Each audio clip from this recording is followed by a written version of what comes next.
Sir आपका परिचय? मैं जो है पीसीआई इंडिया संस्था से हूँ, जो एमडीए प्रोग्राम चलाया जाता है फाइलेरिया उन्मूलन अभियान। उसमें पीसीआई का काम है लोगों को जागरूक करना, लोगों को फाइलेरिया के बारे में जो है बताना, समझाना और लोगों में कहीं ना कहीं इसके बारे में अवेयरनेस फैलाना। ये पीसीआई इंडिया का काम है। मैं उसी का ब्लॉक समन्वयक हूँ। मेरा नाम अनुज है। सर अभी आप विद्यालय के बच्चों को कुछ समझा रहे थे, तो मैं जान सकता हूँ कि आप किसके बारे में समझा रहे थे? जी, चूँकि देख सकते हैं मेरे पीछे एक बैनर भी लगा हुआ है फाइलेरिया मुक्ति अभियान का, जो कि 10 फरवरी से शुरू किया जाएगा। और ये जो अभियान है ये 10 फरवरी से 28 फरवरी तक चलाया जाता है। इसमें फाइलेरिया से बचने की दवाएं खिलाई जाती हैं, जो कि आशा बहू घर घर ले जाकर फाइलेरिया से बचने की दवाएं ये खिलाती है।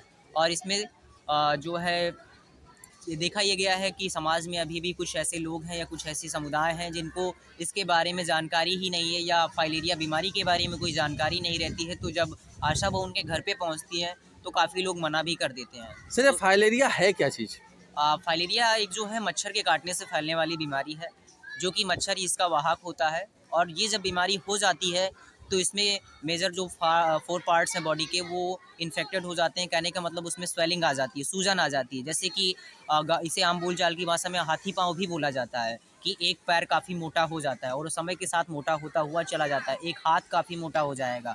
पुरुषों में अंडकोश में सूजन, जिसको हाइड्रोसिल के नाम से जाना जाता है, और महिलाओं में स्तन में सूजन, ये सब फाइलेरिया के लक्षण होते हैं। सर आपने तो लक्षण बता दिए और ये दवा 10 फरवरी से खिलाई जानी है जी।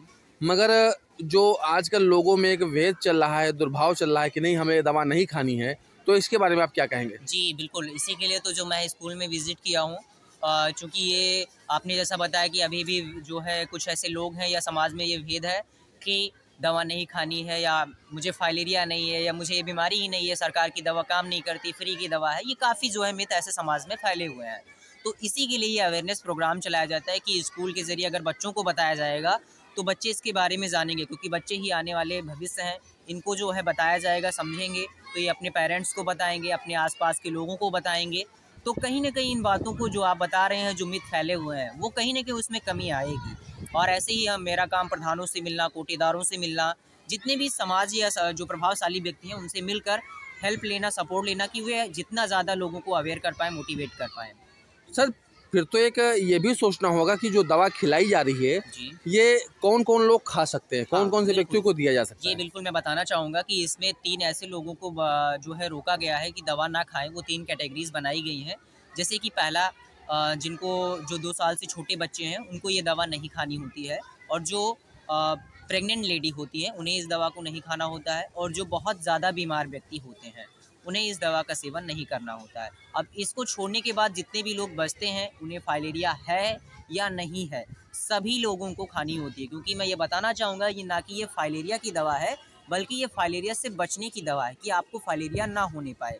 पहले से ही आप इस दवा को खा लेंगे तो अगर जो मच्छर आपको काटते हैं फाइलेरिया के, तो आपके उस ऊपर जो शरीर का प्रभाव, उस बीमारी का प्रभाव है वो नहीं पड़ेगा। आपका शरीर जो है वो सेफ रहेगा। सर ये दवा अगर हम खा लें, आज जैसे मान लीजिए दवा खाते हैं तो हमें ये कितने दिनों तक काम करती है हमारे शरीर में? 1 साल तक काम करती है। सरकार के द्वारा 1 साल में ये एक बार प्रोग्राम चलाया जाता है। 1 साल में एक बार ये जो है दवा आपको खानी होती है। पूरे 1 साल तक इसका जो है इफेक्ट रहता है। ये अपना काम करती रहती है। सर हम किन किन अवस्थाओं में दवा खा सकते हैं? जैसे कि हमें मान लीजिए किसी को बीपी है या शुगर है या हाई ब्लड प्रेशर है या अन्य, वो रेगुलरली दवा ले रहे हैं, तो क्या वो खा सकते हैं? बिल्कुल खा सकते हैं जी। जैसे मैंने अभी बताया 3 कैटेगरीज, तो उसमें एक ऐसी भी कैटेगरी थी जिसमें बताया गया कि जो बहुत ज़्यादा बीमार व्यक्ति हैं।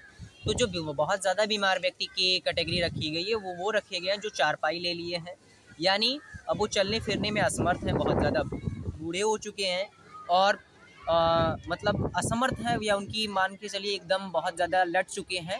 वो इस दवा का सेवन नहीं कर सकते हैं। आपके द्वारा बताए गए जैसे बहुत हाई ब्लड प्रेशर या बीपी के मरीज़ हैं या शुगर के मरीज़ हैं या अल्जाइमर या जिस भी चीज़ की रेगुलर मेडिसिन लेते हैं, तो वो इन दवा का सेवन कर सकते हैं। सर इस दवा का साइड इफ़ेक्ट क्या है? देखिए, इस दवा का साइड इफ़ेक्ट वैसे तो कोई नहीं है, लेकिन मैं एक चीज़ बताना चाहूँगा कि ये एक ऐसी बीमारी है जिसके मैंने कहा कि मच्छर के काटने से होती है। तो ये जब कीड़े आपके शरीर में आ जाते हैं फाइलेरिया के, तो ये लगभग 12 से 15 साल तक आपकी बॉडी में सर्वाइव करते रहते हैं। अपने आप ही अंदर मतलब अपने आप को प्रोड्यूस करते रहते हैं, प्रजनन करते रहते हैं और बढ़ाते रहते हैं। तो आपको 10 से 12 साल या 15 साल तक इसका कोई पता नहीं चल पाता है। तो अगर आपको पीछे कभी भी ये मच्छर काटा हुआ होगा और आपके अंदर वो कीड़े पनप रहे होंगे, तो आप जब इस दवा को खाएंगे तभी आपको साइड इफ़ेक्ट दिखाई देगा। साइड इफ़ेक्ट में ये दिखाई देगा कि आपको बुखार आ सकता है, आपको मछली जैसा फील होगा, सिर दर्द होगा, पल्टी वोमिटिंग हो सकती है, और ये तभी होगा कि जब आपके अंदर ये कीड़े मौजूद होंगे, क्योंकि जब दवाइयाँ अंदर जाती हैं, उन कीड़ों को समाप्त करती हैं, तब जो है ये कीड़े किसी न किसी ज़रिए जो है शरीर से बाहर निकलने की कोशिश करते हैं। तो उसी के परिणाम स्वरूप ये जो है ADR दिखाई देता है। Thank you sir.